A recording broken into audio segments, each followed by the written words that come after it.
Kính thưa quý vị khán giả thân mến, một buổi sáng tưởng chừng yên bình, nhưng chỉ sau vài giờ, dòng Mekong, mạch sống của cả Đông Nam Á, bỗng biến thành tâm điểm của một cơn khủng hoảng chưa từng có. Nước rút nhanh, ruộng nứt toác, thuyền mắc cạn, và rồi những hình ảnh vệ tinh đầu tiên xuất hiện, hé lộ một bí mật chấn động nằm sâu trong lãnh thổ Thái Lan. Không một viên đạn nào được bắn ra, nhưng căng thẳng lan nhanh hơn cả sóng nước. Việt Nam phải ra lệnh kích hoạt lực lượng đặc nhiệm tinh nhuệ nhất, mở màn cho chiến dịch mang mật danh Sông Xanh, cuộc đối đầu âm thầm nhưng có thể định hình lại cả khu vực. Video hôm nay sẽ đưa quý vị đi qua từng khoảnh khắc nghẹt thở ấy, nơi những quyết định trong bóng tối có thể khiến cả một dòng sông đổi màu. Hãy bấm like, đăng ký kênh và cùng tôi bước vào câu chuyện, nơi mỗi giọt nước đều mang theo một bí mật khó lường. Sáng sớm, mặt trời chưa kịp lên mà hơi nóng đã phả xuống mặt đất. Dòng Mekong vốn hiền hòa bỗng trở nên khác lạ, mực nước tụt nhanh để lộ những roi cát nứt nẻ như da rắn khô. Từng con thuyền nhỏ nằm nghiêng giữa lòng sông, trơ ra những vệt bùn nâu sậm. Tiếng máy nổ của các trạm bơm chạy suốt đêm, nhưng nước vẫn không đủ để cứu những cánh đồng đang khô cháy dọc bờ sông. Ở miền Tây, những người nông dân đứng bên ruộng lúa đã ngả màu vàng úa, mắt nhìn xa xăm về phía thượng nguồn. Họ nói nước rút nhanh hơn bất cứ năm nào. Có đoạn sông, cá chết nổi trắng cả khúc, bốc mùi, tanh nồng nặc. Trên bản đồ của trạm quan trắc, con số lưu lượng nước giảm đột ngột hơn 40% chỉ trong 3 ngày. Các nhà khoa học bắt đầu bàn tán. Một số cho rằng do mùa khô đến sớm, nhưng dữ liệu vệ tinh lại cho thấy điều khác thường. Nước dường như không chỉ cạn đi mà bị hút ngược dòng. Ở đâu đó trên thượng nguồn, có thứ gì đó đang can thiệp vào dòng chảy tự nhiên của Mekong. Trên các bản tin buổi tối, hình ảnh sông nứt toác, thuyền mắc cạn, ruộng khô cháy liên tục được phát lại. Cảm giác lo lắng lan dần từ vùng biên đến tận trung tâm. Người ta bắt đầu đặt câu hỏi, liệu đây chỉ là thiên tai hay là dấu hiệu của một kế hoạch nào đó đang âm thầm diễn ra phía bên kia biên giới. Gió chiều thổi qua lòng sông trơ đáy, mang theo mùi bùn và hơi nóng hầm hập. Không ai nói ra, nhưng ai cũng hiểu, dòng Mekong đang thay đổi. Và khi một dòng sông bắt đầu khát, thì cả một vùng đất sẽ sớm đối mặt với điều không thể lường trước. Những ngày tiếp theo, các bản tin khoa học dồn dập xuất hiện. Ảnh chụp từ vệ tinh cho thấy một vùng sáng bất thường nằm sâu trong lãnh thổ Thái Lan, gần khu vực giáp ranh với Lào. Khi phóng to lên, người ta nhận ra đó là một chuỗi thiết bị bơm công suất lớn chạy suốt cả đêm. Ảnh nhiệt ghi lại vào lúc 3 giờ sáng cho thấy toàn bộ khu vực phát ra nguồn năng lượng mạnh, cao hơn nền nhiệt xung quanh gần 10 độ. Báo cáo gửi về Hà Nội ngay trong đêm. Dòng nước ở khu vực này có dấu hiệu bị hút ngược, tốc độ dòng chảy giảm mạnh ở phần hạ lưu. Một số chuyên gia nhận định đây không còn là hiện tượng tự nhiên mà có thể là hoạt động nhân tạo quy mô lớn. Phía Thái Lan khi được hỏi thì trả lời ngắn gọn rằng đó chỉ là dự án nông nghiệp mới không ảnh hưởng đến dòng Mekong. Nhưng các số liệu đo được lại nói điều khác. Trên sóng truyền hình quốc tế, bản đồ thủy văn của Mekong được chiếu liên tục. Các chuyên gia chỉ vào những mũi tên xanh đang dần biến mất, tượng trưng cho lưu lượng nước về Việt Nam. Mạng xã hội bắt đầu dậy sóng, dư luận đặt câu hỏi, ai đã cho phép xây dựng công trình khổng lồ đó và mục đích thật sự là gì? Cùng lúc đó, các trạm radar ở khu vực biên giới Việt Nam, Lào phát hiện tín hiệu bay thấp của những thiết bị lạ, nhỏ như chim, di chuyển theo hàng ngang. Phân tích dữ liệu cho thấy đó là những máy bay không người lái cỡ nhỏ xuất phát từ phía bên kia sông. Chúng bay qua khu vực khảo sát của Việt Nam rồi biến mất khỏi màn hình. Không khí căng thẳng bao trùm cả khu vực. Trong các cuộc họp kín, người ta bắt đầu nói về khả năng có một chiến lược chuyển dòng nước được thực hiện âm thầm. Dòng Mekong vốn là mạch sống của hàng triệu con người, giờ đây lại trở thành tâm điểm của một cuộc đấu trí. Và mọi bằng chứng đang dần hướng về một nơi, dự án Kra West, công trình bí ẩn nằm sâu trong lòng đất Thái Lan.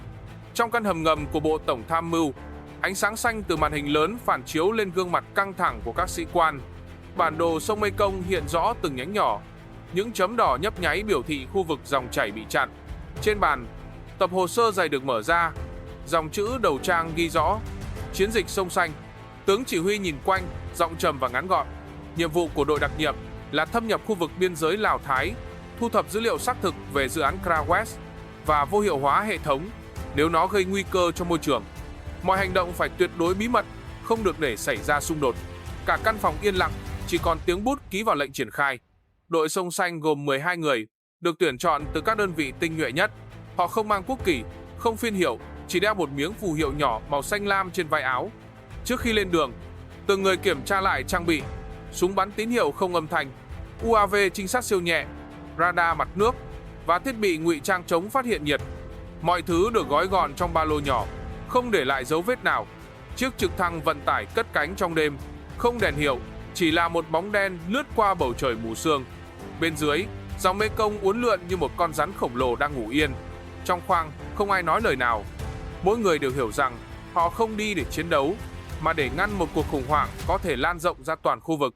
Khi tín hiệu xác nhận từ trạm Lào gửi về, tướng chỉ huy khẽ gật đầu. Chiến dịch Sông Xanh chính thức bắt đầu. Ở phía xa, sấm chớp lóe lên phía chân trời. Một cơn bão đang đến, cả theo nghĩa đen lẫn nghĩa bóng. Và trong cơn bão đó, 12 con người lặng lẽ tiến về nơi bí mật nhất của dòng Mekong. Đêm buông xuống biên giới Lào Thái, trời đổ mưa lớn, gió thổi nghiêng rừng tre, nước cuốn trôi đất đỏ tạo thành những dòng chảy đục ngầu. Trên bầu trời, tiếng cánh quạt trực thăng xa dần rồi biến mất, để lại khoảng không chỉ còn tiếng mưa đập vào lá. Đội Sông Xanh bắt đầu hành trình. Họ di chuyển thành hàng dọc, men theo triển sông tối đen. Ánh đèn mờ từ thiết bị nhìn đêm quét nhẹ qua mặt đất. Trên radar cầm tay, một vệt sáng nhỏ xuất hiện ở hướng đông nam, chính là vị trí công trình Krawest. Từ xa, ánh đèn vàng hắt ra qua màn mưa như những đốm lửa lập lòe. Âm thanh cơ giới vang đều, xen lẫn tiếng kim loại va chạm. Đội trưởng ra hiệu dừng lại. Một máy bay không người lái cỡ nhỏ của họ bay lên, lượn qua khu vực mục tiêu. Camera truyền về hình, ảnh rõ ràng. Dãy bơm khổng lồ nằm dọc theo lòng sông nhân tạo. Xung quanh là hàng rào cảm biến nhiệt. Dưới lòng đất là một khu hầm điều khiển được chiếu sáng bằng ánh đèn trắng. Bên trong có người đang làm việc, trong đó có kỹ sư mang đồng phục Thái Lan. Bất ngờ, một tiếng nổ nhỏ vang lên. Một UAV mini của Việt Nam va phải đường dây điện cao thế, phát sáng rồi rơi xuống. Báo động vang khắp khu vực, đèn pha bật sáng, tiếng còi hú xé màn đêm. Cả đội lao vào khu vực rừng thấp, tìm vị trí ẩn nấp. Phía bên kia, nhóm lính bảo vệ Thái cầm đèn pin chạy tới, súng chĩa vào khoảng tối. Giữa lúc hỗn loạn, một tiếng kêu yếu ớt vang lên gần bờ. Một kỹ sư Thái bị thương do mảnh điện phát nổ, nằm bất động. Hai đặc nhiệm Việt Nam nhanh chóng kéo anh ta vào chỗ an toàn, băng bó sơ cứu rồi đặt trong lều ngụy trang. Khi tỉnh lại, người kỹ sư thều thào nói rằng công trình này không thuộc chính phủ mà do một công ty nước ngoài điều hành. Dưới hầm có hệ thống điều khiển tự động do bên thứ ba cung cấp. Tiếng mưa vẫn rơi, hòa lẫn tiếng thở gấp. Trên màn hình radar, các tín hiệu bắt đầu rối loạn. Dường như có ai đó đang xâm nhập vào hệ thống từ xa. Một luồng sáng xanh lóe lên trong đêm, phản chiếu trên dòng sông đang dậy sóng. Và ở đó, cuộc đột kích thầm lặng của đội Sông Xanh bước sang giai đoạn nguy hiểm nhất. 3 giờ sau vụ đột kích, một cột sáng xanh rực lóe lên từ khu vực Krawest, rồi mặt đất rung chuyển. Từ xa, ánh lửa hắt lên trời cao, soi rõ từng đám mây đen đang cuộn lại. Chuỗi nổ liên hoàn kéo dài hơn 5 phút, biến cả khu công trình thành biển lửa. Các trạm đo địa chấn ở Lào và Việt Nam đều ghi nhận chấn động tương đương một vụ nổ công nghiệp cỡ lớn. Không ai biết ai khai hỏa trước, chỉ biết rằng tất cả bắt đầu bằng một tín hiệu điện tử bất thường phát ra trước đó vài giây. Tin tức lan nhanh như bão. Phía Thái Lan công bố tình trạng khẩn cấp ở tỉnh Nakhon Phanom, phong tỏa toàn bộ khu vực. Việt Nam triệu tập cuộc họp an ninh cấp cao ngay trong đêm, yêu cầu mở điều tra quốc tế. Cùng lúc, Lào quốc gia nằm giữa hai bên, trở thành tâm điểm mọi ánh nhìn vì được cho là nơi tín hiệu điều khiển được truyền qua. Trên biển, Mỹ điều tàu trinh sát di chuyển lên phía Bắc với lý do bảo vệ tuyến hàng hải, trong khi Trung Quốc công bố sẽ gửi nhóm kỹ thuật hỗ trợ Thái Lan phân tích nguyên nhân sự cố. Còn các nước ASEAN triệu tập cuộc họp khẩn, kêu gọi kiềm chế. Nhưng ai cũng hiểu, đây không chỉ là một vụ nổ. Đây là dấu hiệu cho một cuộc khủng hoảng mới ở Đông Nam Á. Truyền thông quốc tế chiếu đi chiếu lại cảnh tượng khu vực cháy rực, khói đen phủ kín bầu trời. Những mảnh kim loại và nước sông hòa vào nhau, trôi dạt hàng chục km. Dòng Mekong đỏ quạch, phản chiếu ánh lửa như đang gào thét. Dọc biên giới, radar quân sự hai nước liên tục phát cảnh báo. Trực thăng tuần tra bay qua bay lại. Không khí căng thẳng như chỉ cần một tia lửa nữa là chiến tranh có thể bùng lên. Nhưng trong lúc mọi con mắt hướng về phía nhau, không ai nhận ra rằng tín hiệu điện tử kích nổ Krawest không khớp với hệ thống nào của Việt Nam hay Thái Lan. Một nguồn gốc hoàn toàn khác được gửi đi từ bên ngoài khu vực. Cuộc chơi đã vượt ra ngoài tầm kiểm soát và cả khu vực bắt đầu bước vào vòng xoáy mà không ai lường trước được.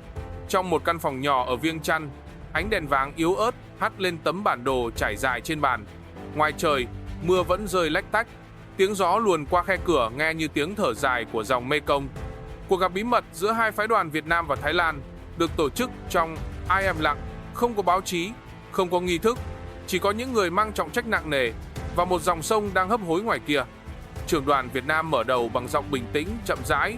Ông đặt trước mặt phía Thái Lan tập hồ sơ dày chứa ảnh vệ tinh, dữ liệu radar và bản ghi lời khai của kỹ sư bị thương được cứu trong vụ đột kích.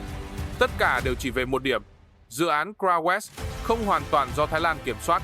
Đằng sau là một tập đoàn năng lượng có trụ sở ở nước ngoài, với mục tiêu khai thác nguồn nước ngầm phục vụ hệ thống năng lượng khu vực. Phía Thái Lan im lặng rất lâu. Người đứng đầu đoàn cúi nhìn bản đồ, ngón tay chạm vào đường biên mạch như sợi chỉ giữa hai quốc gia. Ông nói khẽ, nếu đúng như vậy, cả hai bên đều là nạn nhân. Không ai mong chiến tranh, nhưng cũng không thể để dòng sông bị thao túng. Không khí trong phòng đặc quánh. Cả hai đoàn thống nhất lập nhóm điều tra chung, tạm thời rút lực lượng khỏi khu vực nhạy cảm trong vòng 72 giờ. Thỏa thuận được ký trên một tờ giấy mỏng, chữ ký nghiêng, nét bút run nhẹ. Không ai bắt tay, nhưng ánh mắt trao nhau đã nói đủ.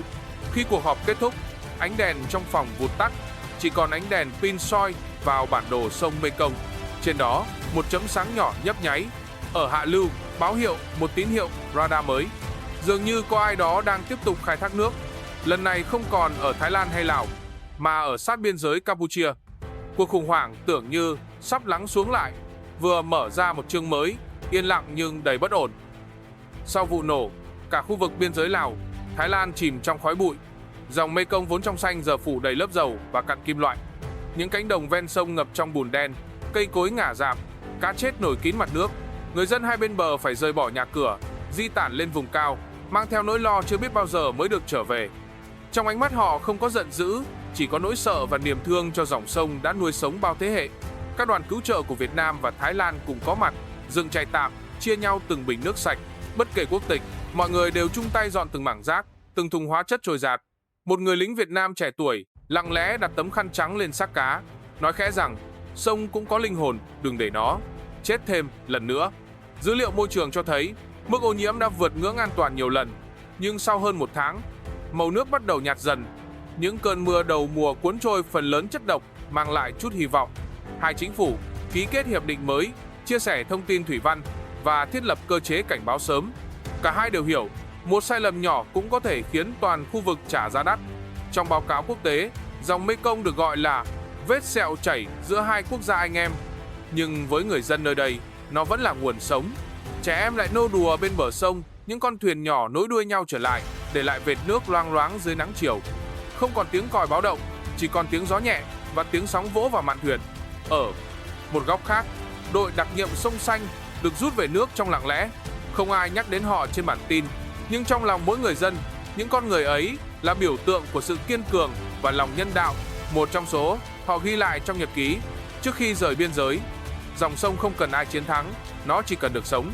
Câu chữ đơn giản ấy như lời nhắc rằng hòa bình đôi khi không đến từ những bản hiệp ước, mà từ cách con người chọn gìn giữ sự sống quanh mình. Thưa quý vị, câu chuyện về chiến dịch dòng sông máu khép lại, nhưng dư âm của nó vẫn còn đó. Giữa những toan tính và bất ổn, điều còn lại lớn nhất không phải là thắng hay thua, mà là cách con người đối diện với thiên nhiên, với nhau và với chính lương tâm của mình. Một dòng sông có thể khát, nhưng lòng người thì không nên cạn. Nếu quý vị cảm thấy câu chuyện hôm nay khiến mình suy nghĩ, hãy để lại một bình luận chia sẻ cảm nhận nhé.